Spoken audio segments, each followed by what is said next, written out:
तो यहाँ पे आप लोग देख लीजिए, कवि ने जो है जो निर्बल व्यक्ति हैं उनके प्रति सहानुभूति दर्शाते हुए कहा है कि जो है इन सब इन सबसे बढ़कर भूख बिलखती मिट्टी की। ठीक है, तो यहाँ पे जो है आप लोगों को हम बता दें सबसे पहले, काव्यगत सौंदर्य और संदर्भ जिनको देखना है वे लोग जाकर जो है फर्स्ट वीडियो देख सकते हैं, सेकंड देख सकते हैं। तो ये पूरा प्ले लिस्ट में पड़ा हुआ है, क्लास 9th की जो प्ले लिस्ट बनी हुई है उसमें जो है पूरा आप लोगों को मिल जाएगा। और जो है यहाँ पे देखिए काव्यगत सौंदर्य, तो इसमें गुण प्रसाद रहेगा, शब्द शक्ति लक्षणा रहेगी, और रस जो है करुण रहेगा, और अलंकार रूपक और अनुप्रास है, भाषा जो है वो खड़ी बोली है। तो इसमें जो है आप लोग अब व्याख्या देख लीजिए कि इन सबसे बढ़कर भूख बिलखती मिट्टी की। तो क्या कह रहे हैं सुमन जी, जो कवि सुमन जी हैं, वह कह रहे हैं कि जो है हमको प्राकृतिक से तो बहुत प्रेम है, लेकिन जो है इन सबसे बढ़कर हमको हमारे देश के मिट्टी के जो लोग हैं इनके दुख को हम अधिक महत्व देखते हैं। ठीक है, यानी कि इन सबसे बढ़कर ये जो भूख बिलखती है, ये जो हमारे देश के दुखी व्यक्तियों की जो भूख बिलखती है, ये जो हमारे मिट्टी के हमारे देश के लोग हैं इनकी जो भूख बिलखती है, इन सबको हम उनसे बढ़कर मानते हैं। और पथ पर पथराई आंखें पास बुलाती हैं। इनके जो है ये पथ पर यानी रास्ते पर जाने वाले लोगों को ये इनकी पथराई आंखें जो हैं अपने पास बुलाती हैं। और भगवान भूल के रचकर इनको, ठीक है, भगवान ने भूल में, ठीक है, इनको तो इतना ज़्यादा दुख है कि भगवान ने भी इनको जो है भूल में रच दिया है, यानी भूल में बना दिया है, भूल कर बना दिया और बनाने के बाद फिर भूल गया।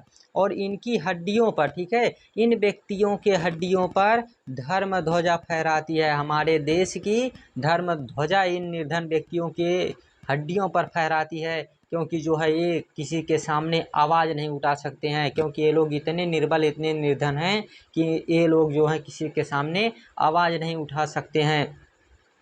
इनको भूलूं तो मेरी मिट्टी मिट्टी है। ठीक है, क्या कहना चाहते हैं कवि कि इनको भूलूं, यदि मैं इन व्यक्तियों को भूल जाऊं तो मेरी शरीर, इस मिट्टी का मतलब शरीर मिट्टी है, मेरा शरीर जो है वह मिट्टी के समान है। अगर इन व्यक्तियों को मैं भूल जाऊं कि ऐसे व्यक्ति, ठीक है, ऐसे व्यक्ति को अगर मैं भुला देता हूं तो मेरा जीवन जो है वह बेकार है और मेरी आँखों का पानी केवल पानी है। ठीक है, यदि जो है इन व्यक्तियों को देखने के बाद हमारे आँख में द्रव नहीं भर जाता है, यानी पानी नहीं आ जाता है, तो हमारी आँखें जो हैं वह बेकार हैं, हमारे आँख का कोई मतलब नहीं है। यदि हमारी आँख में सिर्फ इनको इनके दुख को देखने के बाद केवल पानी ही आता है, हमारे नेत्रों में तो रक्त खौल जाना चाहिए। और इनको भूलो तो मेरा जन्म अकारथ है, यानी कि अकारथ का मतलब हो जाएगा बिना अर्थ का। ठीक है, यानी कि यदि हम इनको भूल जाएं तो हमारा जो जन्म हुआ है ये व्यर्थ हो जाएगा, यानी बिना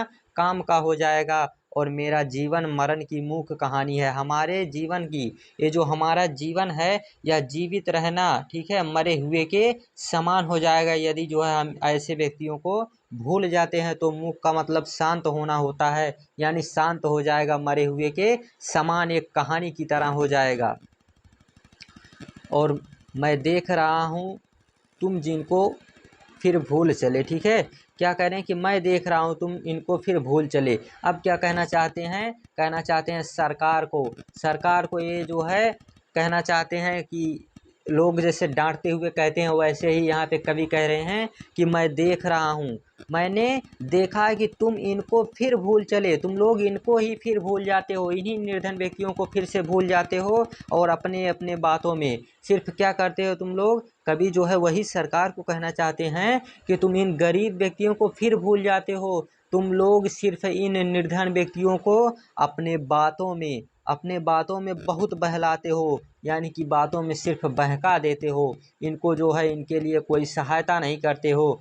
और बेबसी खींचती जब बच्चों की लाशों पर, इनकी बेबसी, इनकी जो है लाचारी इनके बच्चों की लाशों पर खींचती चली जाती है। और तुम लोग क्या कहते हो, सिर्फ एक सिंपल सी बात में कह देते हो, साधारण बातों में कह देते हो कि उसको आज़ादी की प्रतिध्वनि बतला देते हो, कह देते हो कि ये लोग तो आज़ादी के लिए शहीद हुए हैं। तुम लोग तो सिर्फ इनको जो है आज़ादी की एक दिशा बता देते हो, प्रतिध्वनि बता देते हो, तुम लोग जो है इन लोगों को अत्यधिक सताए हुए हो, ऐसा जो है कवि इसमें कहना चाहते हैं। तो ये हो गया समाप्त, ठीक है। इसी तरह से एक या दो पार्ट और छोटा छोटा, इसलिए इसको इस तरह से करें क्योंकि इसका अलग अलग काव्यगत सौंदर्य जो है सब में अलग अलग रस और वो मिला के दिया है, तो इस वजह से थोड़ा सा इस तरह से देख ले रहे हैं। बाकी कोई टफ ज़्यादा नहीं है, ठीक है। तो इसी तरह से जो है आप लोग देख लीजिए, और ऐसे छोटा वीडियो रहेगा आप लोगों के लिए आसान भी रहेगा। तो चलिए इसको लास्ट में देखते हैं।